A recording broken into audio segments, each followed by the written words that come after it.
Hi everyone, welcome back. So in this video, I'm gonna share with you how to add Bitcoin to MetaTrader 5 mobile app. So just follow me and follow the steps. It's so easy and simple. So first of all, open your MetaTrader 5, then go to quotes here at the bottom left. Then go to the plus icon at the top right. Then make sure that you link it to your MetaTrader 5 with a broker. Now go to crypto group, this one. Click on it.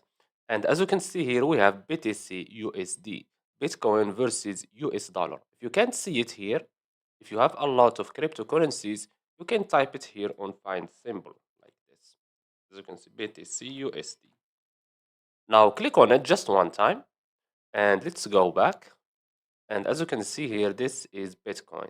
Now click on it, click on chart. And as you can see here, this is the chart of Bitcoin. Okay. We have here Bitcoin versus US dollar. And that's it. So I hope you found this video helpful. Don't forget to give us a like and subscribe. Thanks for watching and see you on the next one.